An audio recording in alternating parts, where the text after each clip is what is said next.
This is the Permission to Write podcast, and I'm your host, Ashley M. Coleman, author of Good Morning Love.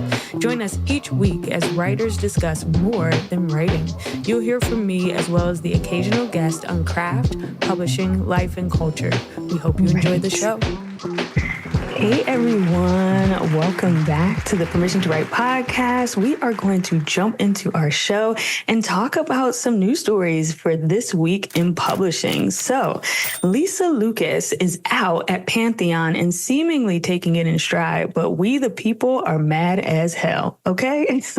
We were all just talking about how wonderful Lisa Lucas is as a publisher, only to find the news that with a reorganization at Penguin, she is out as the publisher of Pantheon. At the helm of the imprint since 2020, Lucas ushered in acts like Laura Worrell, LeVar Burton reading Rainbow, y'all, Nana Kwame, among so many others. And we cannot fathom what reorganization would have her out. So we're hoping that she lands somewhere back in books because, quite frankly, we need her. Following the leaving of Dana Kennedy from Simon & Schuster, now Lisa at Pantheon, it just kind of feels a little nuts in the publishing world, especially when it comes to Black women in publishing that we need. Also in the news, Bertelsmann has partnered with Enders Analysis and Arthur D. Little to publish a new report on the state of play, exploring generative AI's transformation effects on the media and entertainment industries. So the report examines examples of how AI is already in use and analyzes different models and their potential impact on particular businesses, including book publishing. A few places that AI is already showing up so far in publishing include content creation, copy editing, and sales and marketing. So AI is here. I know I have been taking my time in regard to how to utilize ChatGPT for other things, not my writing, but just kind of administrative, all the things that we have to do. But I'm scared, y'all. I'm scared. I don't want to be left behind, but I'm also scared of AI. And I think we're all still trying to figure it out. In addition, Rebecca Shinsky, and sorry if I am butchering that, but she shared on her Today in Book Substack that the state of publishing from the inside. This is where she recounted some highlights from the 2024 Publishers Weekly U.S. Book Show. That essentially the state of the union is within publishing is that audiobooks are up and changing the way that people consume books, while sales are dipping from the pandemic boom, but seemingly still strong. And diverse books are faring well, even with all of the unraveling of a lot of the work that's happening in 2020, but we'll get into that later, that happened in 2020. And AI is the elephant in the room, right? So everybody's kind of trying to figure out what's going to happen in terms of AI. So as always, we'll link to the stories in our show notes, but we're very excited to have a guest for our season 2, our next guest for season 2. We started out, of course, with Dr. Sheena Howard. And so we have a next guest. So getting into this week's topic, I really wanted to discuss writing through a cultural lens unapologetically and what that really means, right? And to do so, I have invited a guest to chat with me. Jade Olivia is here with us, who is a talented fiction writer with a forthcoming book, A Month of Sundays, that's available June 2nd to discuss it. So Jade, come on and join me on this wonderful day. Hi, Ashley. Hi, Jade. How are you? I'm doing very well. Thank you for having me. I'm so excited to be here. Yes, and I am excited to have you. So I feel like Jade and I have been connected for a very long time now. Sometimes when I'm like referencing, I'm like my OGs that have just been like riding with me on this writing journey, and also a fellow Philly alum. So yeah, well, Jade and I are going to get into it. So I just wanted to give a little background, a little context on this concept that we're going to be talking about today. And essentially, I was somewhere I should shouldn't have been. I was on Goodreads. And if you know anything about Goodreads, you know that as an author, you probably should not be on there because there are lots of reviews and there's wonderful reviews, but there's sometimes not great reviews as well. But one of the things that I saw when I was just down in the alley of Goodreads where I shouldn't have been was someone referencing how the characters spoke in Good Morning Love. And it really dawned on me how, as writers, oftentimes, even when you're in the querying process, you get very vague statements sometimes like, I didn't identify with the characters. And that gets troubling sometimes to separate as a Black writer, as a writer of color, what that actually means, because you can be unsure whether that means that there's a craft deficiency there, right? Like maybe something that you're not hitting home within the craft of your characters versus like, you just don't identify with Black people. Let's just keep it real. This is the Keep It Real literary podcast, okay? It can sometimes be hard to decipher. And so I just started thinking about that. And I feel like, we shouldn't read reviews, but sometimes you just happen upon them. And so I wanted to just chat with you about what that all really means in your world. I was like, I got to invite another writer to have this conversation with me. And so I'm so glad to have Jade to kind of just like wax poetic on this concept with me. So I feel like with so much happening in publishing, even like the recent outing of Lisa Lucas at Pantheon, which we talked about a little bit earlier, what do you think is going on here? Like, is it giving we're trying to make publishing great again vibes? Like, yeah, it's so interesting because Lisa is definitely, she's kind of been the literary gem, so to speak, for a number of years now, and rightfully so. She's absolutely incredible. Fun fact, she actually started out as an intern at Vibe magazine when she was a teenager. Very cool. So speaking of culture, she's been in the culture for a very long time. And so she certainly, rightfully so, has the voice. And she certainly, her ascension into the industry is like so needed and so necessary and really is not a surprise. But what I can appreciate about Lisa, and I think it's something that she, believe it or not, really is teaching a lot of us who want to get into this publishing space, is that whatever decision is ultimately made isn't all the way good, nor is it all the way bad. So I think that, her outing and the announcement of it, if you notice on Twitter, she didn't air out the publishing house. She wasn't, wrecking bottles and cursing people out. And, right. She was very much, she took the road of, if I belong in publishing and it's something that where I'm supposed to be, I'm only going to go into the spaces where I'm needed. I'm only going to go into the spaces that, are open for me. And so I think that, yes, it is sad and it's unfortunate. And again, I don't know her personally, so I can't, vouch for how she's truly feeling. But I do think that from her perspective, I think in publishing, nothing is absolute. And I think that she's showing a side that really is encouraging for me as a writer, because yes, it may not be being in a traditional publishing space right now, but that doesn't mean that it never will be, and I think that her, being in this open space now where she clearly loves books, she clearly is well respected in the industry. Like LeVar Burton was like tweeting like, oh my God, I lost my publisher. Like, what is happening? So Lisa is a big deal. So, and I'm sure she will absolutely land on her feet and it will be something even bigger than probably she even imagined. And so, I mean, again, looking to her as kind of that North Star, I am encouraged, because at the same time, it can be very easy for us to look at publishing as like doomsday, I think sometimes the narrative around publishing is kind of based off of those who may not have gotten exactly what they wanted out of it. And so I think there's a slight little case of resentment.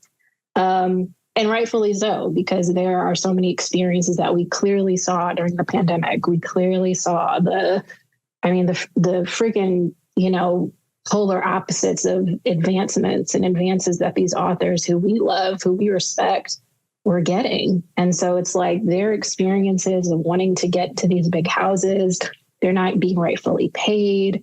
Like, it is crazy across the board how kind of unsettled publishing seems. But it's interesting because as a writer, I personally do want to work in the industry. And so I can't like gleefully await its demise either. Like I don't want it to totally, I don't want it to implode, totally, implode and like explode and just vanish out of thin air. And so, I think publishing is in influx. And I think that's the nature of the beast, really. I'm not sure if there's one straight answer of where publishing will go. I do think there needs to be more of, I do think they need to lean a little bit harder in the idea of being more transparent with their audience, or the audience, especially with authors who want to have these huge publishing deals, who want to get the support. Because I think the biggest attraction that sometimes doesn't happen is authors who we admire, who we love. They are transparent in saying that sometimes I didn't get the support from my publisher or my editor. I was kind of left in the dark. And it's just like, really, you? Like, we love you. We didn't realize that you didn't have the support that you thought you would. And so I think publishing does have to come into a place where the writers who are obviously trying to get into these spaces, they need to have the support from the publishing houses if that's exactly what they want to sign up for. And so it's an interesting space that we're in, for sure, in publishing.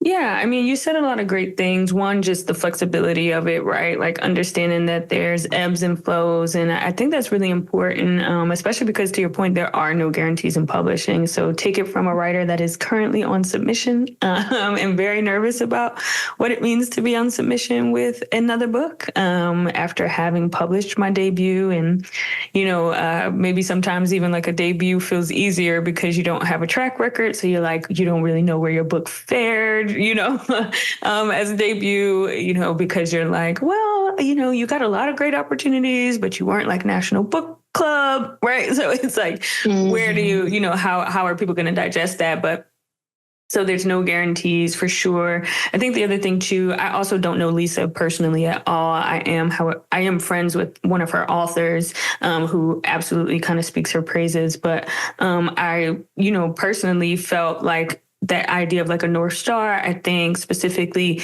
existing as Black women within publishing, within writing.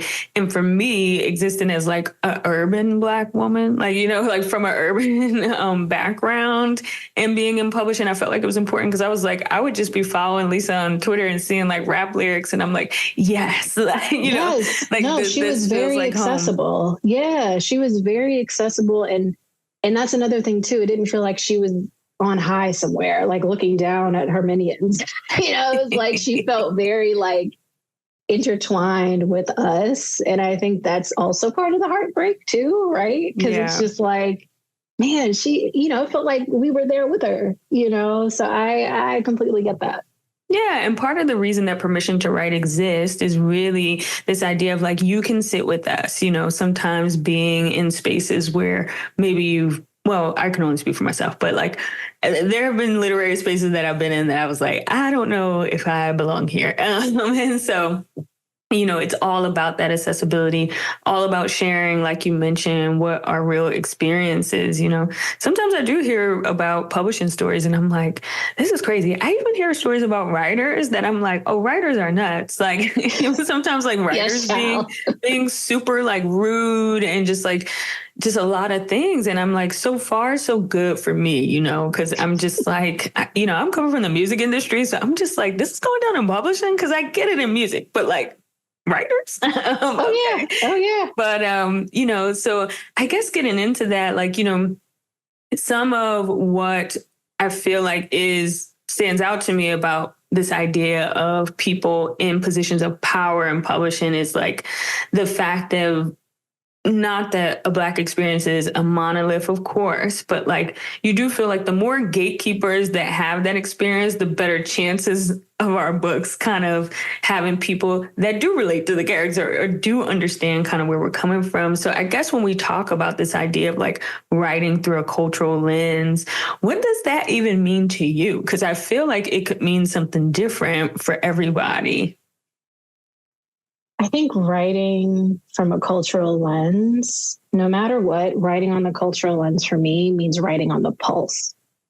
So culture, just as a definition, it's constantly changing, right? So like the culture that was 10, 15 years ago is completely different than the culture that we have now. And specifically talking about a culture lens now, I think the commonality between both changes, no matter what culture we're in, is that writing from that lens, there's no denying about what's current.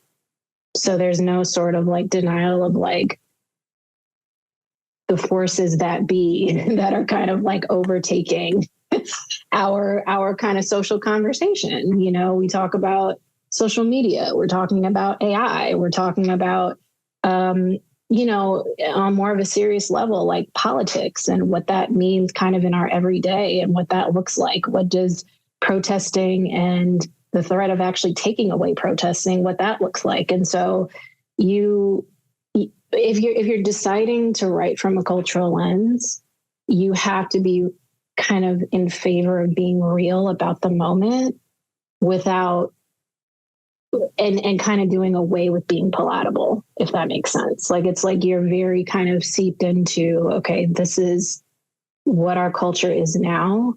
And writing from that space is such a privilege because it can almost be used as a capsule, a capsule of like a specific time. I think about like, I don't know, kind of, I guess I call them like my foremothers. So like a Terry McMillan and kind of those authors who we love. Like that's a specific canon and it reflects a specific cultural lens that when I read it, I can relate to those characters now as a 30-something-year-old woman.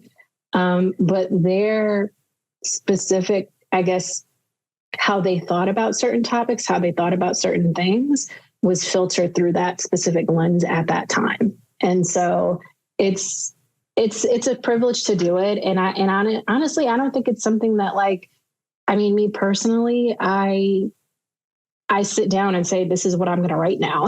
I think it just kind of comes from naturally being a writer and observer of the world. Yeah, you bring up two really good things there in that one, kind of what's surrounding us at the time. So it makes me think about the fact that I very consciously have skipped the pandemic when it comes to my writing. So I'm just like, I want to write about before the pandemic and I want to write about after the pandemic. And that is very much a creative choice of just being like, I don't want to write about masks. I don't want to write about being in the house. Like, I just don't want to do it. You know what I mean? And that's a just a creative choice. I think one of my stories, I was like, it's going to be 2019 because I was just like trying to literally avoid, just that like next year. But then the other aspect of what you said is this idea of like showing up to the page like authentically. And so while I definitely didn't sit down to think this is how I'm going to portray something, it definitely, there were certain elements that I did get hindered by. So one of them being, I think in some early drafts, I had some feedback where like, maybe I put in like a substitute for a curse word and someone was like, I really feel like you want to say a curse word here. And it's kind of weird that you didn't, and I was just like, oh, and that was just like a certain lack of authenticity. And then also I feel like for Black authors specifically, even the idea around the N word and like whether to use it or not, because especially these characters would, and that authenticity. But as the facilitator of the story, as the vessel of telling the story, you are thinking not only Black people are going to read this story, right?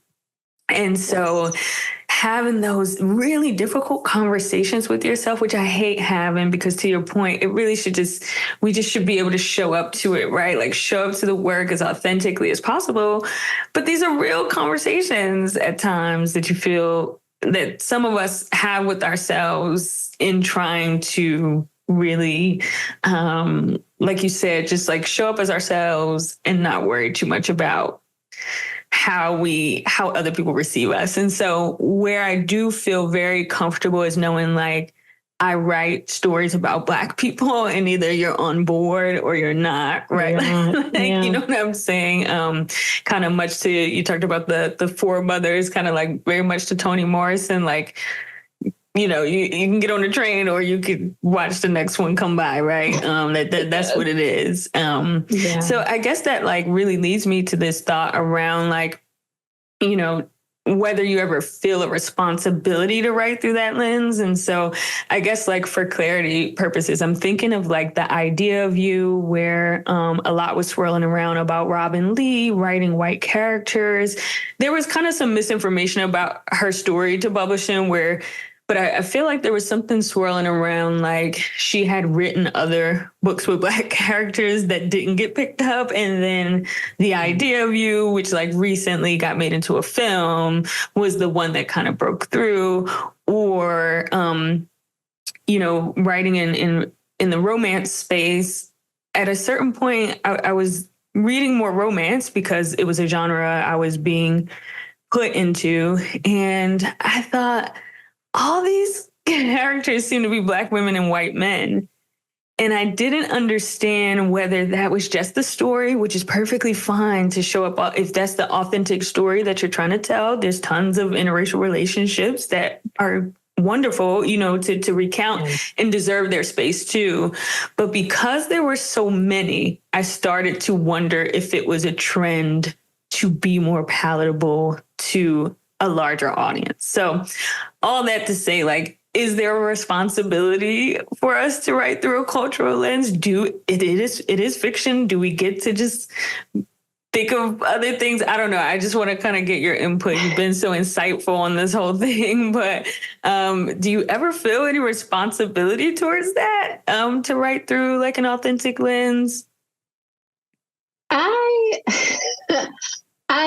do. I put it this way. I don't sit down. If I sat down and like consciously thought about, okay, I have this responsibility to like write Black people. Right, for my people type of thing. Right. Yeah. I think I would sound a little more pedantic than like I really need to, number one. And number two, I think I do think about it, just because, again, I do understand how I show up in spaces. I do understand that when I show up, I obviously look like a Black woman. I am a Black woman. It's something I proudly identify as. And I think that, although I feel the responsibility of writing from my experience, which is through a cultural lens, right? So like my experience is that I grew up in Black neighborhoods among Black people in Black spaces. You know what I mean? There was no sort of like, the only kind of experience that was kind of outside of that really for me was when I was an undergrad. going to a predominantly white institution, a PWI. And even that was kind of, I managed to kind of shift and mold my experience for it to be, to cater to even that lens that I was used to and familiar with, because the Black people were always going to, watch the other Black people, we're always going to make a space within a space, which is sure.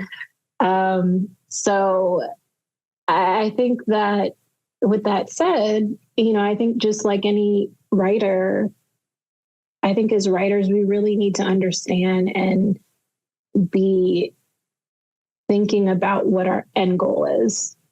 And so I think in Robin Lee's case, she had an end goal in mind. She said, I have been writing, and to your point, yeah, she wrote another story and it featured a Black woman with, I think, a white man, or it was kind of an interracial relationship. And she had been trying to write that book and get it published for years. Like, she was like, I need to, I obviously want to be traditionally published.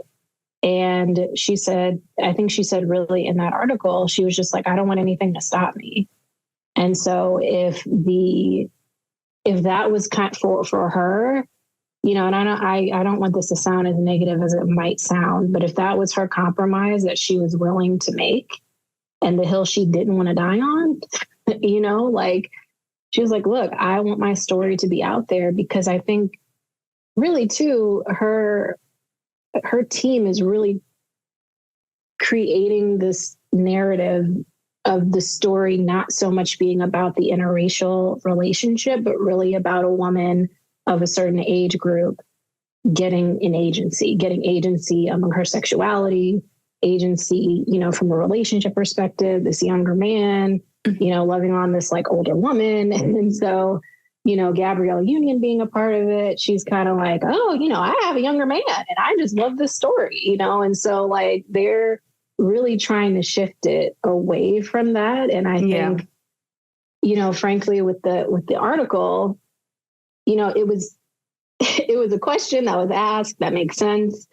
And I think it kind of like blew up. You know what I mean? It was like, here's the question, and she answered it, and everyone was like, and it was kind of like, Black people aren't palatable. And I was like, oh God.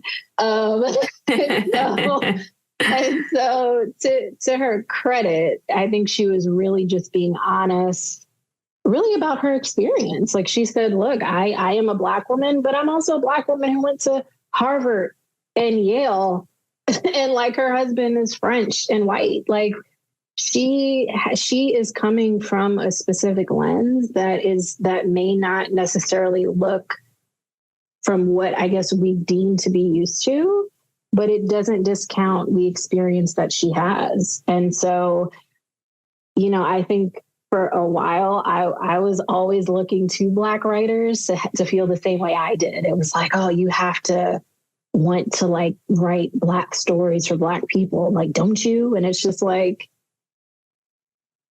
I mean, that may or may not be that may not be my priority. Like, that may be not something I'm trying to focus on right now. Like, I really want this specific, I guess, trajectory for my career.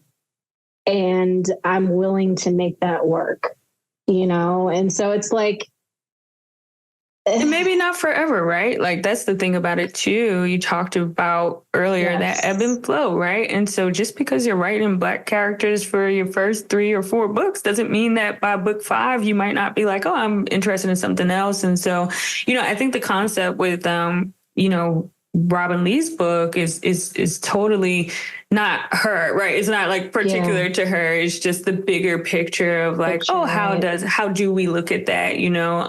And sometimes I'm really just like, it's fiction, y'all. Like, in a certain sense, right? Like, don't we, I feel like in a lot of ways we've got beholden to this like own voices space that can almost be like crippling in a way, right? Because I do think we should be able to write whatever we want, right? And you bring up such a great point about your end goal. I'm always telling people that, like, a lot of times in the context of self-publishing versus traditional publishing, I'm just like, but what's your goal? You know what I mean? Because it's not about which one is better.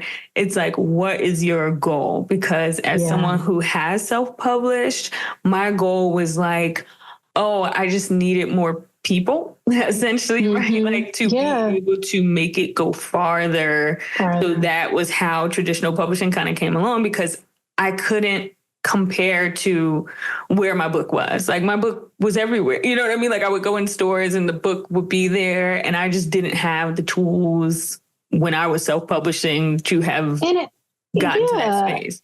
Right. And I think it's okay to admit that, right? Like I think we have this thing where it's like, you know, yes, we want to be artists and like we're doing this for us, but it's okay to say, you know, I'm an artist, but I really want to be in an airport.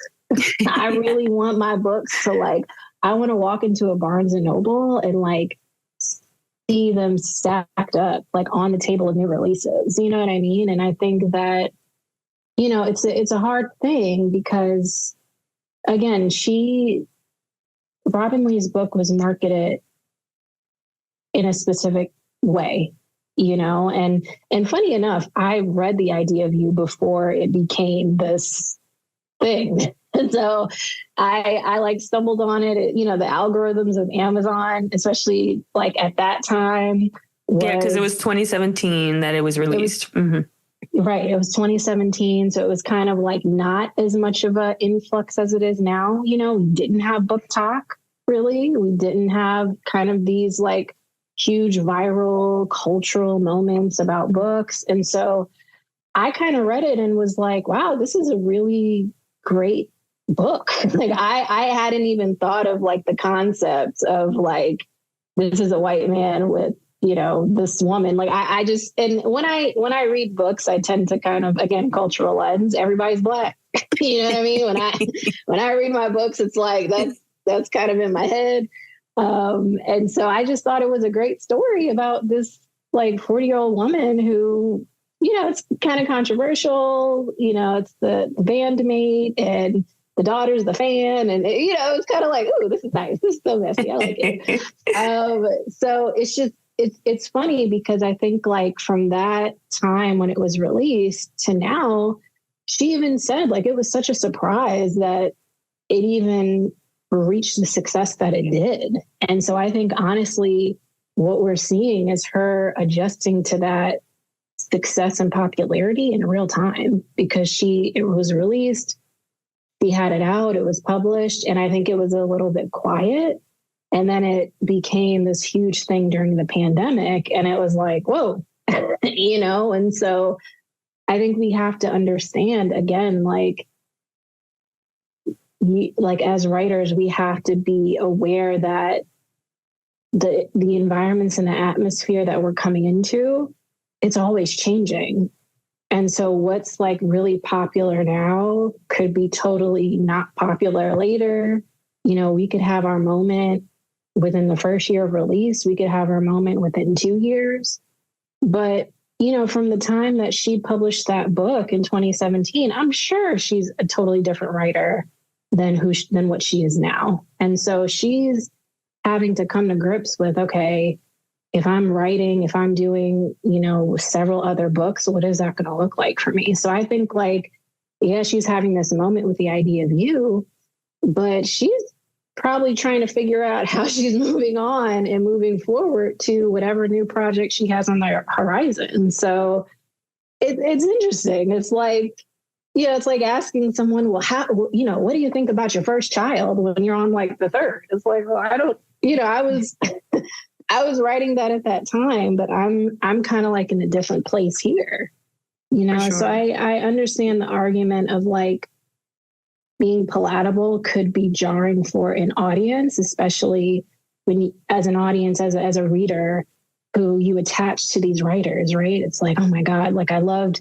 the first book. I love the second book. I love the third book, you know, and then they drop the fourth book and it's like, why do they switch up? How did they switch up, you know, whatever subject or, you know, but it's like, you know, it's that conversation of like, oh, you know, she had to switch up to get the mass market or she had to, you know, Or But the it's nature of creativity, right? The nature of I find creativity as the author. Exactly. yeah, I Exactly. find that with music as well, right? So sometimes we like somebody in a certain space and then they're like, I want to try something, and, I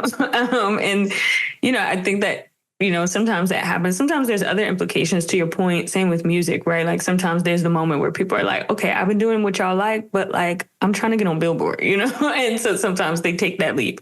And then there's other times where you're just like, I want to do something different. I find myself in that space right now, right? Where I'm trying to, normally I tell people like, you get over being on submission by writing something else because Very true. That's a it's a word. slow process. You know what I mean? It's Yeah. like people are trying to read a whole manuscript. So you could be on submission for like months, really.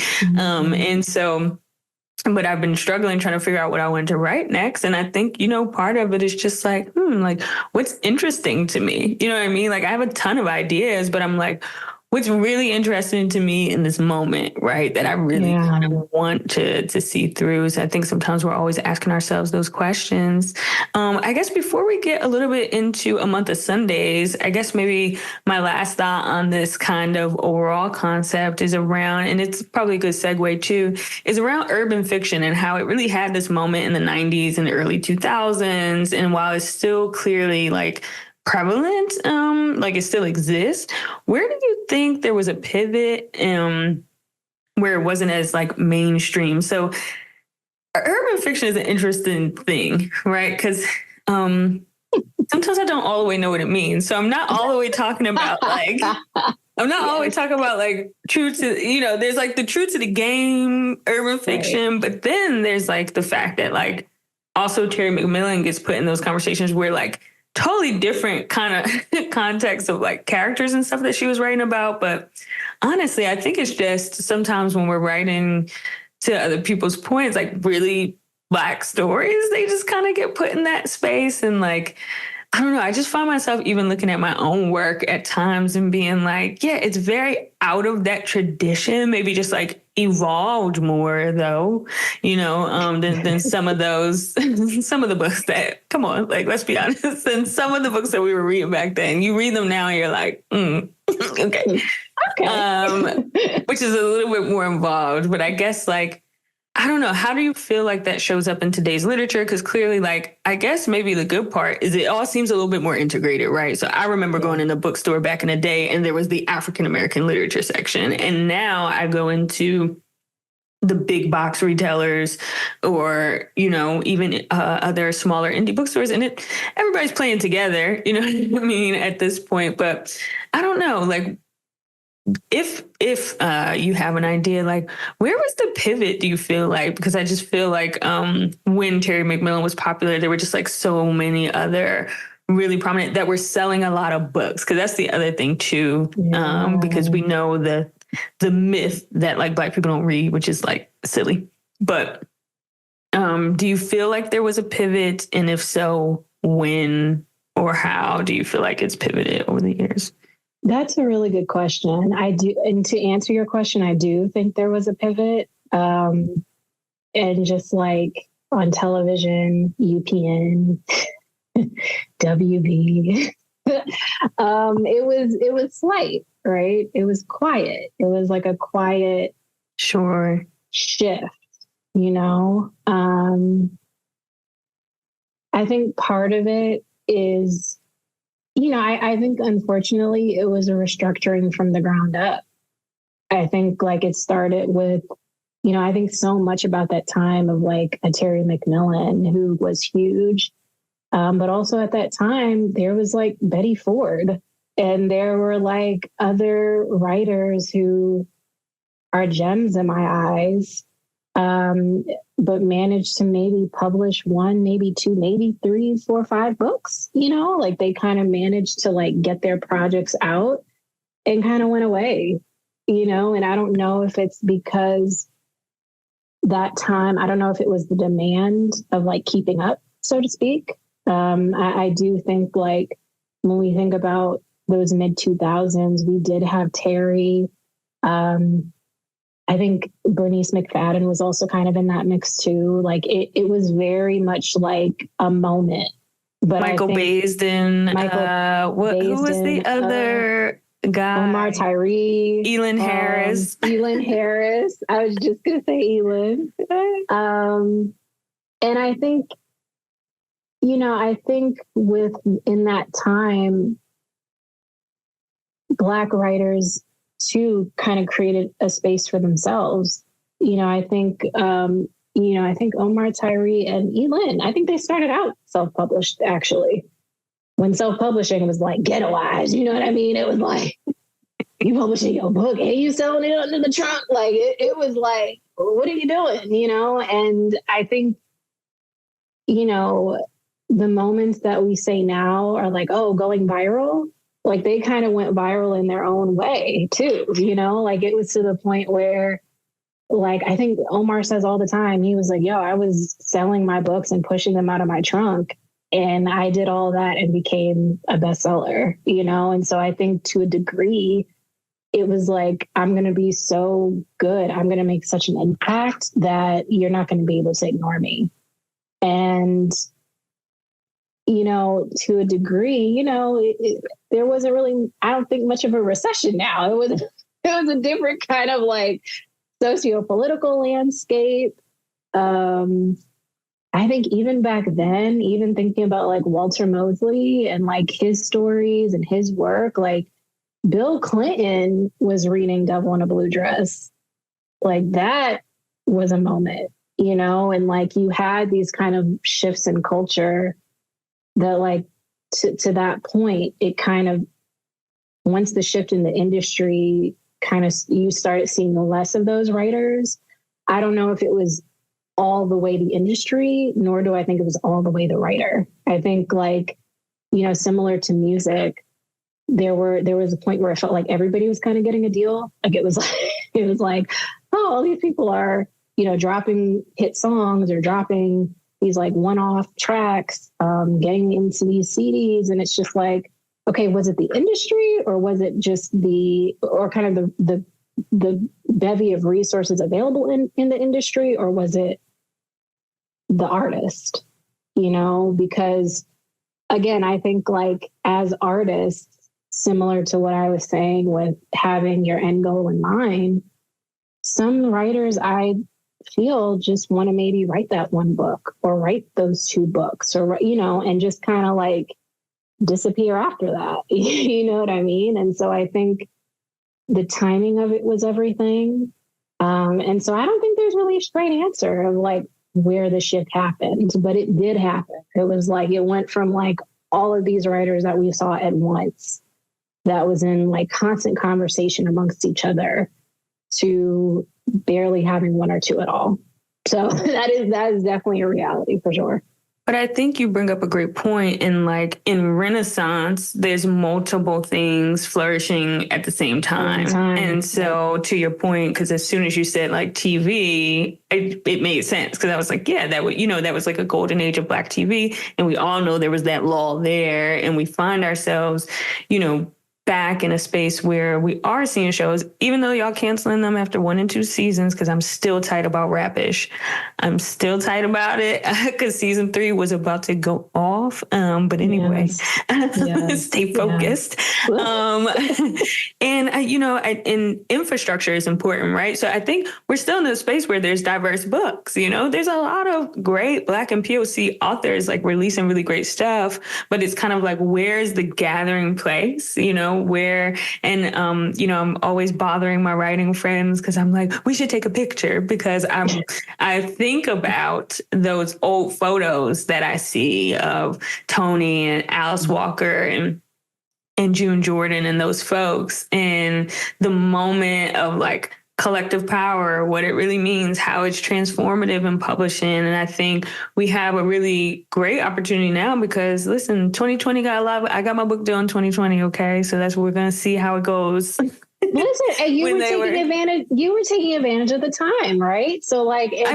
wasn't technically, it just so happened. I started writing my book in 2017. So it was not about and I got told no all of 2019 before 2020 ever happened. So, but there was a space, right, where clearly a lot of, most of the people I talk to that are debuts that are Black or POC, they're like, yeah, I got my book deal in 2020.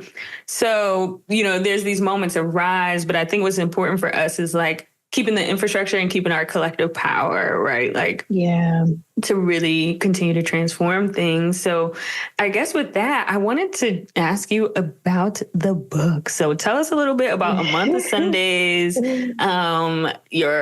Just tell us the elevator pitch about what the book is about and what that process has been like for you.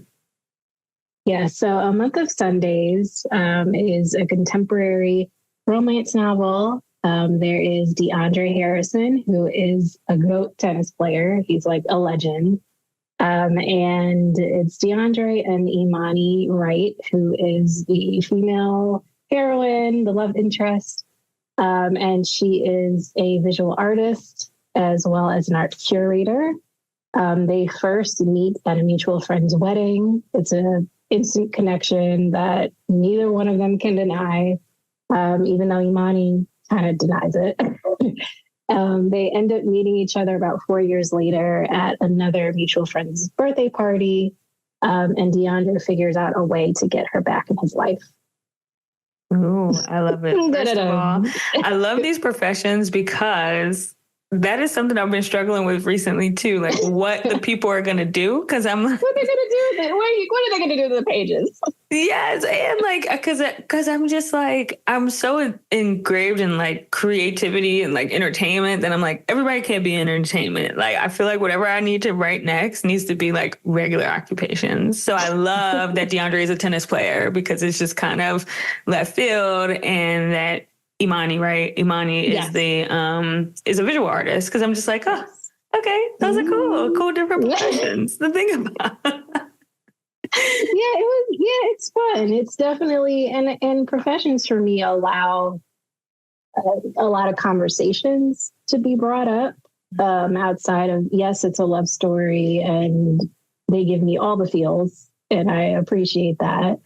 But there are definitely like a lot of ideas and conversation about what success means, for especially as Black people, Black people in white spaces. Especially in Imani's case, she's an artist. So she's trying to figure out that balance of like, okay, what am I trying to say as an artist, as a creative Black woman? But also trying to figure that out along with being with a very, very skilled man, a very like skilled man who also is able to provide her with these resources that she couldn't even fathom. And so it's like, how does she reconcile with that and being an artist of her time with something to say? And so I appreciate it, kind of looking at it from that perspective, and believe it or not, kind of their careers came before they did in a way. So it's interesting. I'm excited about it. I love kind of what leads us to the story, because I feel like maybe much to like, I got to do better next time, but I almost feel like Tao was more fleshed out as a character in my mind than Carly, even though Carly was the main protagonist. Interesting that you say that, Ashley. I don't feel that way. Well, I love that you don't feel that way, but in my mind, because, okay, I will say this, maybe I did my job in revision, because earlier drafts, people were like, I don't get a feel from Carly. Like, who is she? What is happening? I think there's also I did a better job. There's also a pressure with like female characters. That is the hill I will die on. Like, I think it is a harder sell for female characters in general because of how, our prescriptions of women and like how we think they need to show up. So like, I felt her, Ashley. Okay. Like, I appreciate You did that. I appreciate this, y'all. This is why it's good to have family on the pod, because they lift you up. So when you were writing A Month of Sundays, what do you feel like was the most rewarding part of writing the book? And what do you feel like was the most challenging part of writing the book? The most rewarding part about writing the book was finishing it. Makes sense. I'm going to be totally transparent about that. I think along the way, though, to get to that point of finishing it, were definitely just the moments that I kind of just described to you, like the moments of like discovering what these characters are about. You know, I think for like the first thousands of words, actually, when I do write, I have no idea who these people are. Like it's a constant battle of just like, okay, I got to just get to a point. And usually that's around like the 30,000, 40,000 word mark where it's like, okay, I got to reach this point, you know, because before then it's like, okay, y'all are people that I believe in my mind are fully fleshed out. I just need to discover it. And so it's kind of like, all right, I'm going to get there. I'm going to get there. I'm going to get there. But once I did, it felt like the floodgates opened up. It was, oh, I know exactly what you're about now. I know exactly how you would respond. I know exactly why you're kind of responding the way you are here. And so the rewarding part of it was really getting to know the characters and really making them feel as real as they are. So that's always the best part for me. I feel like I love that you brought that up because I think we don't talk enough about the work that happens outside of just writing like exposition and dialogue. Like, you know what I mean? So yes, you get at your computer and you write lovely words of prose and dialogue. However, there's really, and I think this is why books take so long sometimes, you know, like why it takes years sometimes to write books, because you have these other moments where, you know, for one of my characters, I had to write journal entries from him to just be in his mind, because he, to me, had a very like melancholy kind of complex mind. So you just kind of like literally needing to like walk and step into that space. Yeah, in that space and like from the character's perspective. And I think sometimes when people are aspiring to write a book, I don't know, they just think it's this thing of just like writing a book. But there's all this exploration, you know, and sitting with it and things gelling. So you're giving me optimism that this 26K word project that I'm on, like when I get to 30, gonna feel right. Yeah, you're gonna feel right now actually. It still feels like a piece of something that I would try to figure out, but 4,000 more words and it'll all gel. And I always say too, like I wrote DeAndre Dimani's story in the middle of a postpartum depression.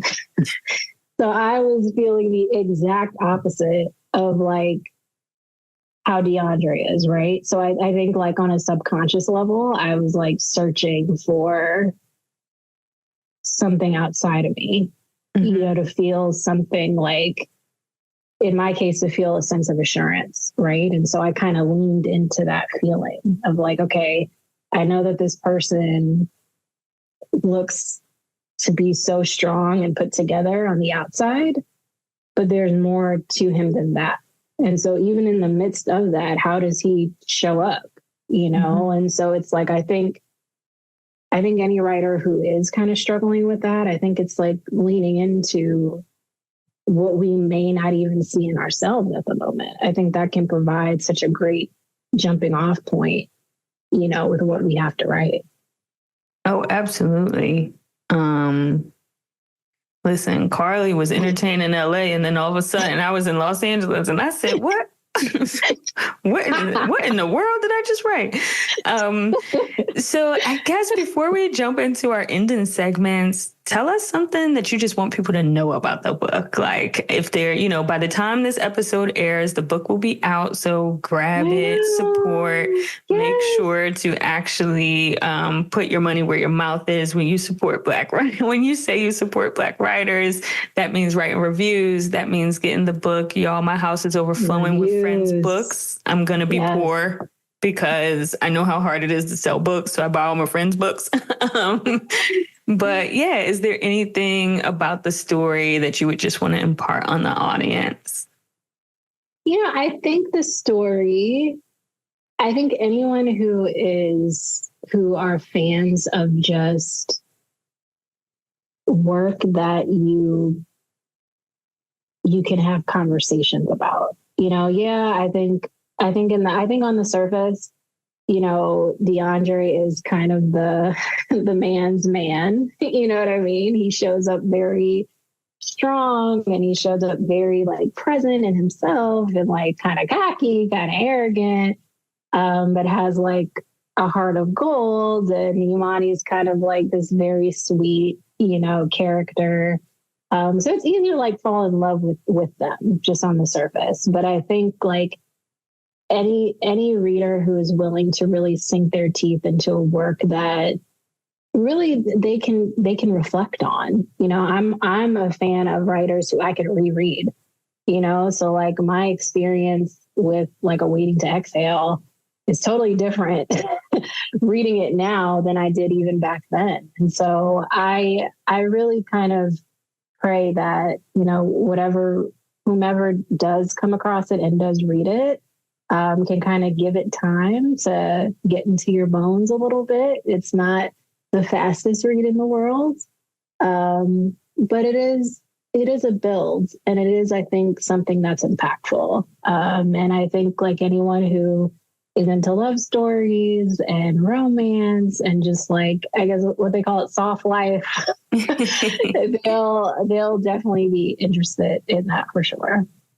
Love it. Well, we'll definitely link to the book for you all to make sure and pick it up. Yes. So getting into our segment that we call the canon, we like to expose, of course, our audience to other writers that they should check out. And so we have a couple areas of criteria that we just will want you to highlight a writer that exhibits that. So the first one is, who is a writer whose online or public persona you love? A writer a persona who I can relate to. She's an indie writer. Her name is Christina C. Jones. I've seen that name. Yeah. She's been independently published for a very long time now. She's kind of like an OG, kind of in that independent Black romance space. And I say I respect her presence because she's actively like working on it in real time. And the fact that she's working on it without any sort of reservations, it seems like she's just kind of like showing up. Like she's just kind of like, okay, I had a writing day today that I thought went one way, but it actually didn't. She is a mom to an infant now. And so she talks about her struggles with that. And so she's really like building community in real time. And I can appreciate that she's doing it in a way that's authentic to her. And she's not trying to front for like, the means of like showing up the right way or showing up properly. And I think like we're in a phase and kind of in an era nowadays where it's like, yeah, social media is very controversial. But it does offer the space and the opportunity to really show up as you are and kind of like get the community and get the people who care about you to really support you and come to you. And so I think she's doing just a phenomenal job. Love it. How about for writing voice? Whose writing voice are you just like, that's it? Oh my gosh. I mean, from a perspective of just, I can't choose one, so I'm going to just choose two. I know. Totally. But it will always be, for me, Tia Williams. Like, her writing voice is like, I'm just so proud of like her ascension now, because I've been like reading her since like It Chicks and like the work from that time and her still being an editor to like now she's just this huge, she's building these cultural moments, right? Where it's just like you had 7 Days in June and now you have, Ricky Wilde. And it's just like, we're all so proud of her. Like, and her voice has always been that way. Like and not saying she hasn't grown, but like her voice has always been kind of like, this is who I'm writing and this is who I'm writing it for. Like I'm writing for Black women and I'm not changing that. And so I will always stand Tia Williams. And Kennedy Ryan, of course. Kennedy, she is like, I think, having such a great moment now of just being, again, a Black woman who I feel like in real time is like having just amazing moments. Like her team, her support that is around her from like a traditional publishing perspective is impressive. And like she, I think, is wanting to create her voice outside of just like, I'm publishing like a love story. Like she's trying to really take so many different topics and issues that are kind of considered taboo in some of our spaces. And she's like bringing it to readers who aren't that familiar with a romance. She's bringing it to more of an audience who can read her and then say, oh, there are other writers who are doing this. You know what I mean? And so it's like, I think we talk a little bit about like tokenism, so to speak, sometimes. And I don't necessarily always think that's a bad thing. I think like it's great that she does have the platform that she does, because she's then talking so much about the Black writers who are doing it. And so I think her voice is very needed. She's doing a great job. That's good. Listen, talking to people will definitely start generating ideas in your mind. So it's like, I just thought she's like, can I write that down? I know. I'm like, I just thought of a story. But yes, that's a dynamic duo. I mean, listen, I aspire. I've been watching all their book promo for Ricky Wilde and together they're like doing this like tag teaming thing, which I appreciate. Yes. So I aspire because I'm like Jonna Henry, who is our assistant here at Permission to Write. She like happened upon a Kennedy Ryan book talk in Philly. Like she just was out and saw and pulled up to it and sent us some video and stuff to put on our content. But I was like, it's so full. Listen, y'all, it'd be like, let's be honest. Every writer has been to an event with like 3 people. I have. Okay. I've been to full events, and I've also been clapping and laughing at the times you need to. Just listen. I have been. You can show your support. You're like, I have had full events as an author. I have had events with 3 people, and I talk to those 3 people, because whether it's 3 or 3, you sell one book at a time. Yep. But those Kennedy Ryan book events, they've been packed. Moments, but it also shows like what could be. Sure. You know what I mean? Like, it's like, I think for so long we were, there was like this idea like, okay, I know what I think I want, but I don't know how it would look. And it's like, you see it clearly with Kennedy. She's packing it out. She's on Good Morning America. She's not like friends of mine who really don't read like that in terms of like how, others do read or consider themselves voracious readers. They're like, oh yeah, I should read that Kennedy Ryan book. Like, yeah, and she's kind of like done that dance between, I think, self-publishing and traditional publishing too, even with some of her stuff being re-released. So absolutely a great blueprint. What about word choice, like command of language? I was thinking about this. Word choice. So I want to say, again, she's another indie writer who I appreciate and love. Well, actually, I don't think she's independently published. I think she's still traditionally published. But I think she's a name that I often don't hear about. And I think I did mention her earlier, Bernice McFadden. Bernice always has such a command of language to me. I think that she is, the topic of underrated is so like, I go back and forth with that term. It's tough because I tend to feel like that about Diane McKinney Whetstone and J. California Cooper. I'm like, they don't get mentioned enough. I don't know why. I don't know what's happening. They don't get mentioned enough. I don't get it. But with that said, like every time I read a Bernice book, it's just like another level to me of just like language that's accessible, but at the same time, it stretches you. And that's really hard to do. And Bernice has even been open about the fact that, like, first of all, like, to me, one of my favorite work of hers, hands down, has to be Sugar.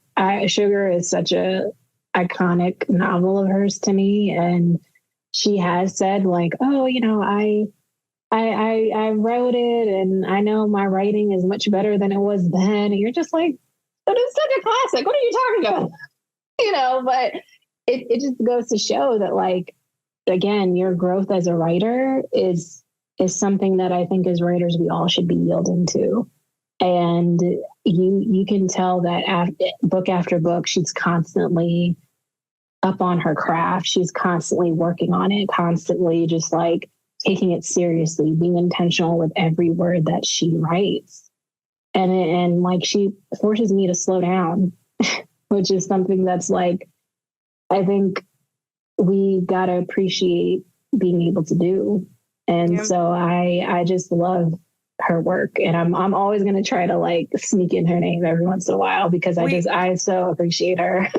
We all have those, and I'm not as familiar. I feel like I have a lot of friends that are big fans of hers, and it's just by nature of there's a lot of books, and so sometimes I have to just like get to it. But I've made them into notes. She was up there with Terry too. Like she and Terry were kind of hanging strong and everything. Kind of, I guess, in bookshelf, if you want to talk about it like that. Sure. But yeah, at that time, my reading palette was really based off my mother. So because my mother probably read more Terry McMillan, I read more Terry McMillan at the time. So, but I definitely, I'm logging because a lot of people have been telling me about Bernice McFadden. So I have to just like Sugar, later work, the Book of Harlan, always recommend it. I have a Barnes & Noble gift card. I got it. I'm on it. I'm on it. All right. So to wrap us up, we want to go through our lightning round of writing cliches. So it's a yay or nay. We're going to go through a couple writing cliches. You tell us yay or nay. All right. Okay. Ready? Here we go. Okay. Writing every day. Oh gosh, this is so hard.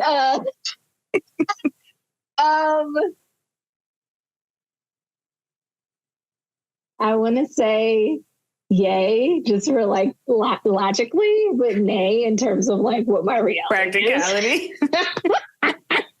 Love it. Write drunk, edit sober. Yay.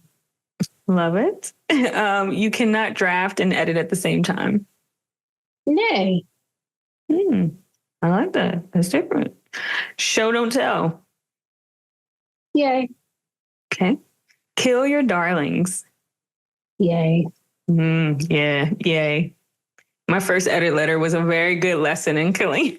Killing the stuff that you're like, I just like that. And they're like, but it doesn't move the story forward. It doesn't move the story forward. But like, not all killings means like delete it forever. It could mean just placing it somewhere else, which is what I do. Plagiarize yourself.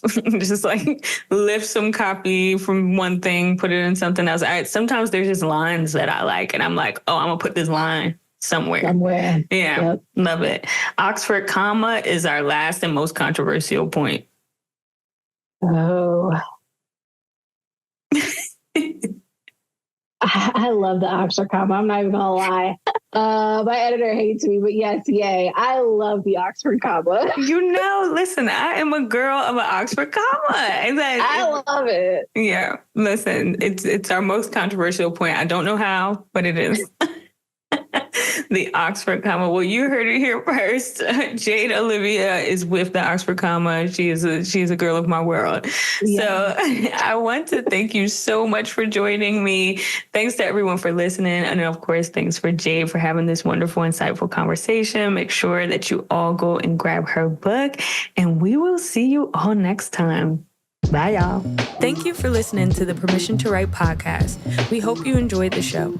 Plug into our community that works to cultivate and amplify the voices of Black writers and writers of color by visiting permissiontowrite.com. We'll see you next time.